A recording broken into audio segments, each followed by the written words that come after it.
Welcome to round 12, the final round of the Mad Racing League. We are at Interlagos, Sao Paulo, Brazil. Beautiful track, and turn 1 is one of the most iconic in the world. The Senna S to the left, to the right. This is actually my first lap in the session, so it's right at sunrise. It's not a good lap. I went many seconds faster later on, but I thought this was just a good sighting lap to kind of talk about the circuit. This is one of my favorite turns. Really good to evaluate force feedback in many simulators because of those two turns. Perhaps the hardest track or part of the circuit is coming up here. This is the horseshoe. Track, you can just see it's constantly falling away from you. You're trying to kill speed. Here you want to cheat as much as you can. You're not even out of bounds there by going over the curbs. You can just see how it just dips and flows. You're often braking on an angle, accelerating on an angle. It really challenges your abilities as the driver, but also traction control, how well you've tuned ABS. Final turn at junction, and we kind of go up through cafe up to the pits, and you'll see all the bleachers on the right hand side, and that's basically a lap. It's fast. A minute 30-ish seconds is what we're looking at in a GT3 car. So I qualified 8th, I believe. Not particularly good. I didn't do much practice for this one. I know the track really well, but I couldn't get the most out of the car. So we're going to pick it up here at the start-finish. This is actually why the track is one of the most dangerous in the world. It's this concrete corridor. Everywhere else, there's plenty of runoff. Not here. Not where you can go 300 kilometers per hour in a Formula 1 car or 200 miles per hour. So first gets a beautiful start. You can see me on the left-hand side. Got a bit of a jump on the guide, but not much. Going through the Senna S, basically going side by side. I see the two guys in front of me are battling. I choose to follow the McDonald's car, as it were. Heading down to the descent into the lake, from the lake. I take this inside line and get the job done. That's a common move. You want to be on the inside for passing around here because if you're on the outside, you just get bumped and then you're off in all of this grass that you can see. Heading up through the horseshoe. Watch for contact here. Oh, you can kind of hear it.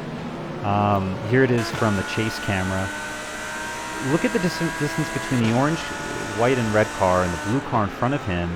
I gain so much here, but more importantly, he backs off. And so, ran right into the back of him. A lot of the times, you gotta look past who you're driving. You can't, if you follow someone, you'll hit them. But at the same time, if they fuck up or they make, conservative braking like this, you run into them all the same. So it's a damned if you do, really. So I tuck in, I just maintain the line. Very difficult to pass through any of the inside circuit. Just get out of his way there. Again, he was early on brakes. Gets me out of position. Look at the gap now between the white and black car and him. He's backed us all up. Going to the final turn. Pretty clean. So now we're going to skip to lap 2. A bit of a moment. You can see the guy run at me in my mirrors right alongside me. So here we'll see the moment again. Basically, I carry too much speed on the rear axle.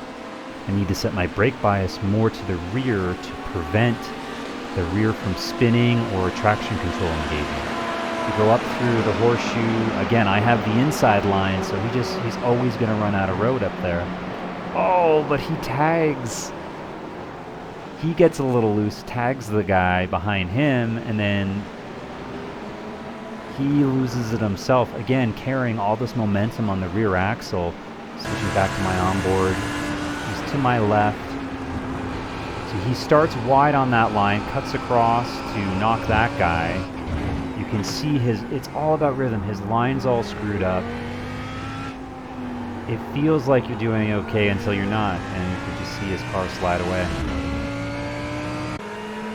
So now we're going to skip forward a little bit to lap 3. This is the champion leader leading the championship, and because of the points difference has won the championship coming into this race. Same thing, carries in too much speed, you load up the front because you're braking, but you never slow down the rear, so the rear is just going to come around. I went past, and a few other people went past, so his race went from 3rd to, I guess, 8th there. Now we're going to move to lap 7. Well, you sensed a trend, you're right, here's me. You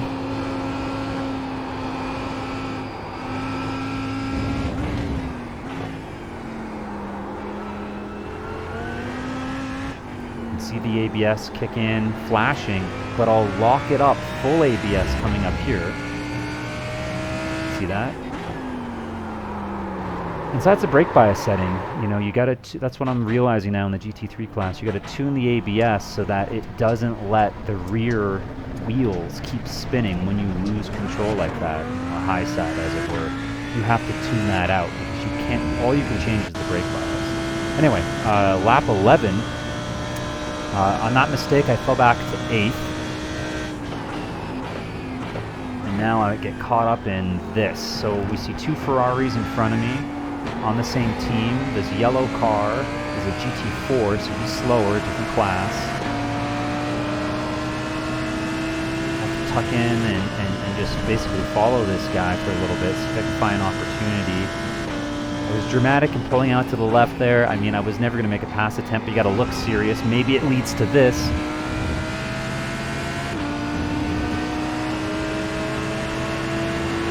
Gave me the inside line here too, but I mean it's only been a couple of laps since I fall back. I'm not going to put my elbows out. I'm going to drive it a little clean. It's more fun that way, you know, to race side by side. Oh, but he is slowing me up. He's getting a little rattled by my pressure. You can see that gap increase to the car in front of him, his teammate.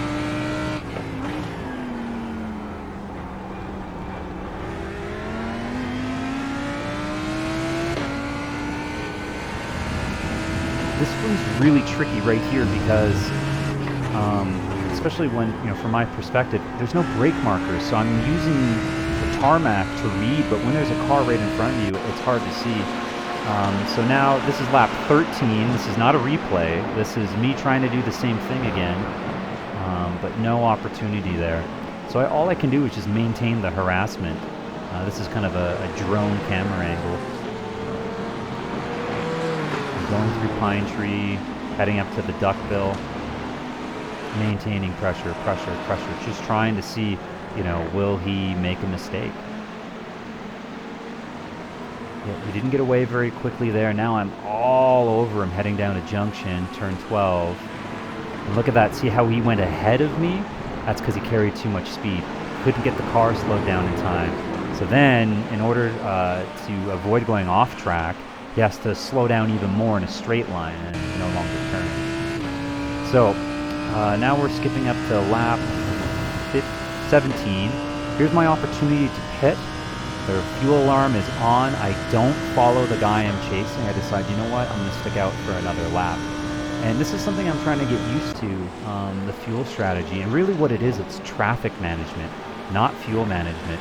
Here I am, lap 18, catching this GT4. He's thrown me off my line coming to this turn. Now I have to go around the outside on Pine Tree. Not efficient. Losing time. He yields, but it's too late. I don't have a good run up into Duckbill.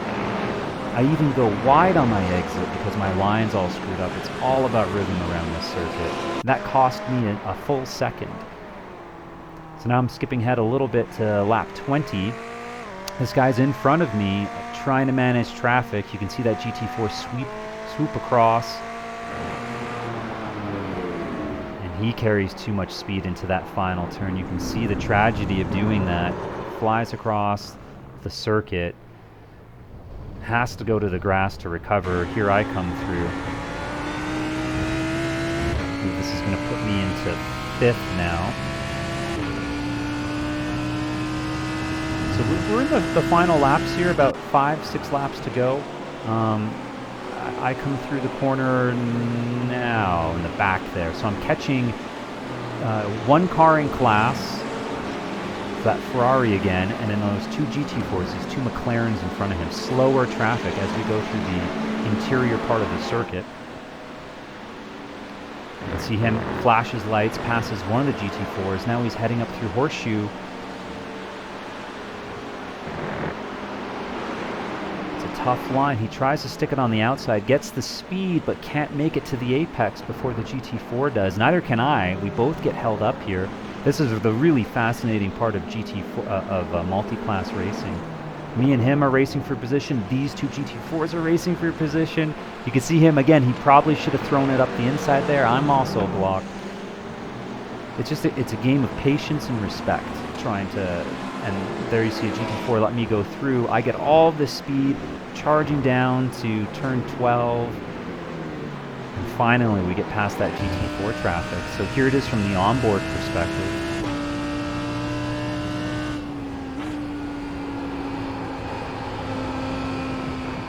So you could see that as an opportunity to throw it up the inside here. And I could have, but I just chose against it, you know? It's a league race.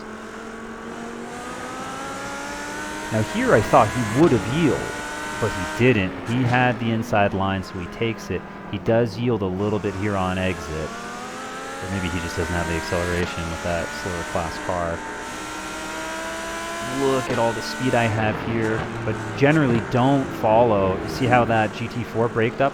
Had I went for the gap, it would have been in a worse situation. But anyway, finally, chasing this guy for 4th place. I get into the slipstream here. Now we're on the main straight, past all the bleachers, tens of thousands of fans watching.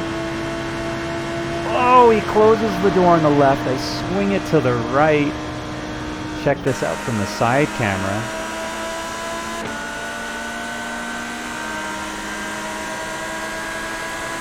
Thought I'd be cheeky and sneak up there, but he just didn't let me have that opportunity. Look how close that was.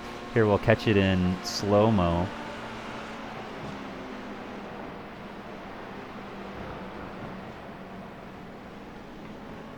Oh, very, very close. One more time. You can see my car move there too. Heading into turn 1, Senna S. We go side by side, but I'll have a better line for the exit here because you want to take that curb. And then he goes a little wide the other way. So there you go. Now I'm in 4th. Looking pretty good. He harassed me the whole way, but down the road, this is actually the championship leader. He's in 3rd right now. I don't know why he decided to pull off to the side. Maybe he just saw how cool of a battle it was for us for podium. Here's the 3 of us coming through. Maybe that's why he pulled off to the side, just to give us, you know, a little bit of the limelight. But this is basically as close as it got. I put in my fastest lap, just the next lap after that, and would come home for the podium position for the bronze. So there you go. There's the conclusion of my season with Mad. I only did 7 of the 12 rounds. I came through in 15th, but I think I have top 5 capabilities. So just got to look forward to next season.